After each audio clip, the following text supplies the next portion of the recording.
কয়দিন হলো ভাই? এখনো তো একটা মাস হয় নাই, সামান্য কয়টা দিন গিয়েছে। দুনিয়ার জমানো সমস্ত দাবি দেওয়া নিয়ে সবাই এখন রাস্তায় নেমে গেলে যারা এখন সরকারে বসেছেন তারা দেশটা গুছাবেন কিভাবে? এতদিন আপনাদের দাবি দেওয়া কোথায় ছিল? এই দাবি দেওয়াগুলো এতদিন করলেন না কেন? এখন এরা দায়িত্ব নিয়েছে জনগণের অনুরোধে, তারা তো ইচ্ছা করে এখানে আসেনি। তাদেরকে যদি সহযোগিতা না করে এইভাবে ব্যতিব্যস্ত করে তোলা হয়, তাইলে রাষ্ট্র পুনর্গঠন এবং মেরামতের যে কাজটা, এটা তো তারা করতে পারবে না। এখানে সকলের দায়িত্বশীল আচরণ আমরা আশা করি। যার যার দাবি আছে একটু ধৈর্য ধরেন, 15.5 বছর যদি ধৈর্য ধরতে পারেন, 2-1 মাস একটু ধৈর্য ধরেন, ওনারা একটু ঘুচে আনুক, তারপরে আপনারা স্বাভাবিকভাবে নিয়মতান্ত্রিকভাবে আপনাদের দাবিগুলা তুলে ধরেন। কিন্তু সেইটা করতে গিয়ে আপনারা সচিবালয়ে ঢুকে পড়বেন, আপনারা বিশৃঙ্খল অবস্থা সৃষ্টি করবেন, এটা তো দেশের জনগণ মেনে নেবে না। আপনারা দেশের জনগণের বিপক্ষে দাঁড়াতে চাচ্ছেন, এরকম যারা দুঃসাহস দেখাবে জনগণ কিন্তু তাদেরকে ক্ষমা করবে না।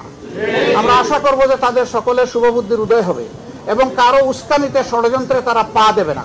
তারা নিজের বিবেক অনুযায়ী চলবে, দেশকে ভালোবাসবে, তারাও এই দেশের পুনর্গঠনে নিজেরা দায়িত্বশীল ভূমিকা পালন করবে।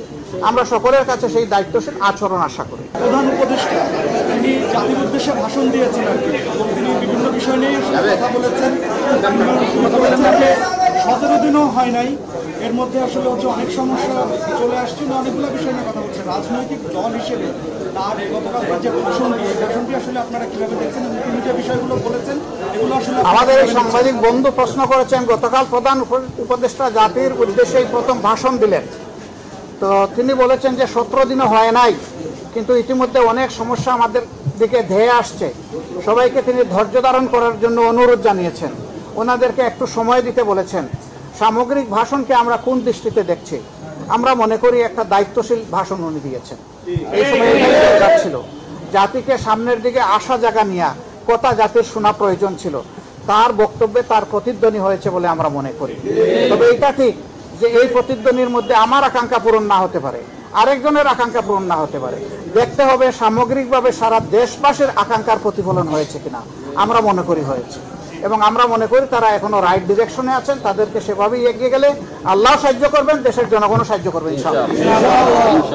আমরা কি শুধু ছাত্রদের উপরে নির্ভর করে থাকবে? এই ধরনের যদি আবারও হামলা হয় তখন কি জামাত ইসলাম কি এগিয়ে আসবে? আমরা জামাতে ইসলাম হিসেবে আসবো না, এদেশের সচেতন জনগণ হিসাবে আসবো, এবং ছাত্রদেরকে বাদ দিয়েও আসবো না, আমরা তাদের সহযোদ্ধা হিসাবে আসবো। তবে আমরা দোয়া করি এইগুলার যেন প্রয়োজন না হয়, সবার জন্য শুভ বুদ্ধির উদয় হয়। Thank you.